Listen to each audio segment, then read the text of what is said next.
نقول بيننا وبينكم السلف بيننا وبينكم الكتب. Donc le cheikh nous dit qu'à son époque, et c'est valable à la nôtre également dans certains endroits, celui qui ne va pas à la tombe de Sidi Foulan et ne sacrifie pas pour lui, ou ne l'invoque pas, eh bien c'est qu'il n'aime pas les awliya et ne le respecte pas.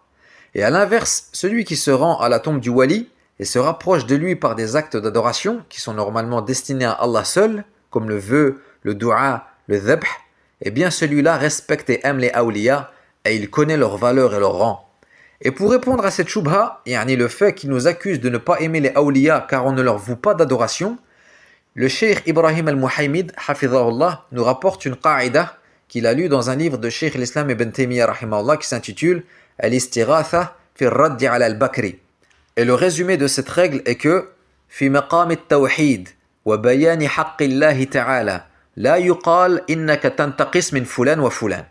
Il dit, dans ce qui se rapporte au tawhid et à la clarification du droit d'Allah ta'ala, on ne dit pas tu manques de respect à un tel et un tel. Lorsqu'on dit qu'Allah seul mérite qu'on lui voue des vœux, ou qu'on l'invoque, ou qu'on sacrifie pour lui, ceci n'est pas un dénigrement des awliya, c'est une clarification du tawhid faqat.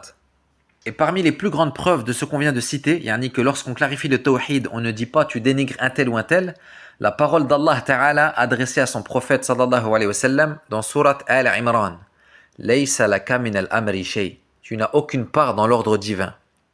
Le prophète Mohammed en personne, Sayyidu waladi Adam, Imamul Muttaqin, wa Khalilu Rabbil Alamin, sallallahu alayhi wa sallam, Allah lui dit, Laysa laka min al-amri shay.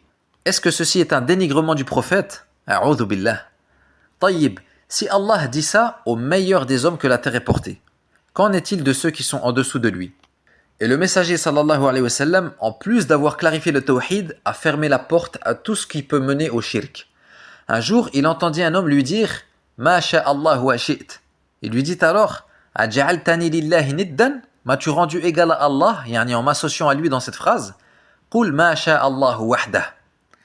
Et lorsqu'un esclave fut ramené au prophète sallallahu alayhi wa sallam et qu'il dit en sa présence « Allahumma inni atubu ilayk wa la atubu ila Muhammad » Oh Allah, je me repens à toi et non pas à Muhammad.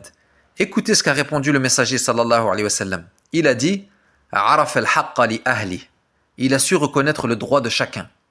Et lorsqu'un homme lui dit sallallahu alayhi wa sallam « Anta sayyiduna » Tu es notre maître. Il répondit « As-sayyidullah tabaraka wa ta'ala » Et il a dit aussi « La tutruni kama atratin nasara Isa ibn Maryam walakin qulu abdullahi wa rasuluh » Il dit sallallahu alayhi wa sallam « N'exagérez pas sur moi comme l'ont fait les chrétiens avec Isa fils de Maryam, mais dites plutôt de moi que je suis le serviteur d'Allah et son messager. » Et il dit également juste avant sa mort sallallahu alayhi wa sallam, alors que sa maladie s'était aggravée « La'natullahi ala al-yahudi wa nasara ittakhadhu qubur anbiya'ihim masajid » Qu'Allah maudisse les juifs et les chrétiens, ils rendirent les tombes de leurs prophètes des lieux de culte.